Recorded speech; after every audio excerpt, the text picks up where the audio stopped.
فأعوذ بالله من الشيطان الرجيم بسم الله الرحمن الرحيم. معزز سامعین کرام، ان میں سے بہت سارے وہ احباب ہوں گے جن کا نکاح ہو چکا ہے، اور کچھ وہ احباب ہوں گے جن کا نکاح ابھی نہیں ہوا ہے.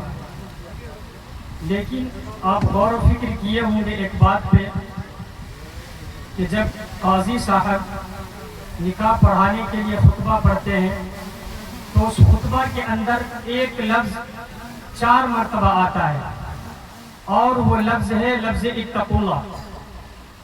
اگر ہم اس لفظ پر غور و فکر کریں کہ لفظ اتقوا اللہ کا کیا مطلب ہے اور خطبہ نکاح میں ایسی آیت کا انتخاب کر کے کس بات کی طرف اشارہ کر رہا ہے،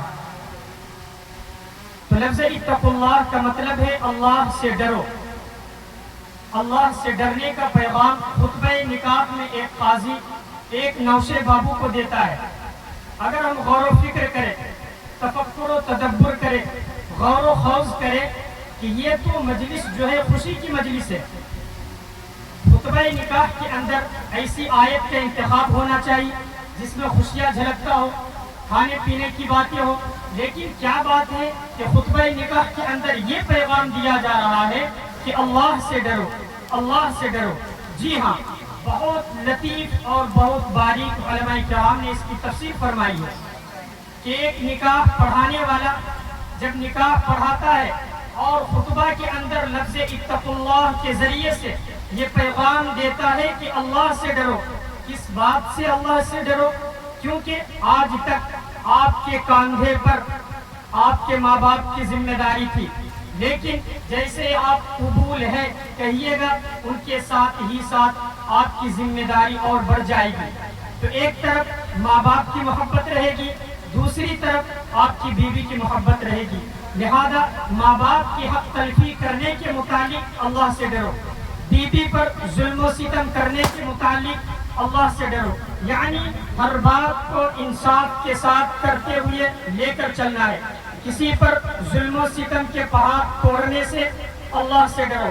ماں باپ کی محبت بھی بالکل ہونی چاہیے، بیوی کی محبت بھی بالکل سینے سے لگانی جیسی ہونی چاہیے. کہیں ایسا نہ ہو کہ بیوی کی محبت میں آ کر ماں باپ کی محبت کو بالکل پامال کر لیا جائے. اگر پامال کرو گے تو اس کے متعلق خدا کا خوف کرو، خدا سے ڈرو. اسی طریقے سے ماں باپ کی محبت میں آ کر اس قدر منہمک ہو جاؤ کہ بیوی کی کیا محبت ہونی چاہیے، کیا ان کا حق حقوق آپ کے اوپر ہے، ان کو پامال کرنے سے اللہ سے ڈرو. ان تمام کی تمام باتوں کی طرف ایک قاضی خطبہ نکاح کے اندر خاموشی پیغام ایک نوشے بابو کو دیتا ہے. اور یہ لطیف فرق ہمارے علماء کرام نے فرمایا ہے. اسی طریقے سے خطبہ نکاح کے اندر احادیث مبارکہ کا انتخاب کیا جاتا ہے. ایک حدیث ہے جن کے راوی حضرت ابو ہریرہ رضی اللہ تعالی عنہ ہے. وہ فرماتے ہیں تنکح المرأة لأربع لمالها ولحسبها ولجمالها ولدينها فاظفر بذات الدين تربت يداك متفق علیہ.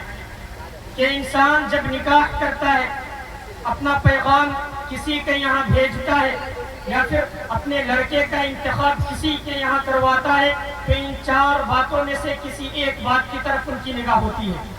لیکن کن کی طرف ہماری نگاہ ہونی چاہیے؟ تو اللہ کے نبی محمد رسول اللہ نے ارشاد فرمایا دینداری کو دیکھتے ہوئے ترجیح دینا. وہ 4 چیزیں کیا ہیں؟ تنکح المرأة لأربع لمالها، یا تو انسان مال و دولت کی وجہ سے شادی کرتا ہے، وَلِحَسَبِهَا یا حسب و نسب کی وجہ سے شادی کرتا ہے، وَلِجَمَالِهَا یا تو خوبصورتی کی وجہ سے شادی کرتا ہے. پھر چوتھے نمبر پر اللہ کے نبی نے ارشاد فرمایا فَاظْفَرْ بِذَاتِ الدِّينِ تَرِبَتْ يَدَاكَ، کہ تم دینداری کو دیکھ کر ترجیح دینا. کیوں کہ دینداری، اچھے اخلاق، اچھے بول چال جس انسان کے اندر رہے گا ہمیشہ یہ عادت باقی رہے گی. لیکن خوبصورتی، مال و دولت، حسب و نسب یہ ہمیشہ باقی نہیں رہنے والی ہے.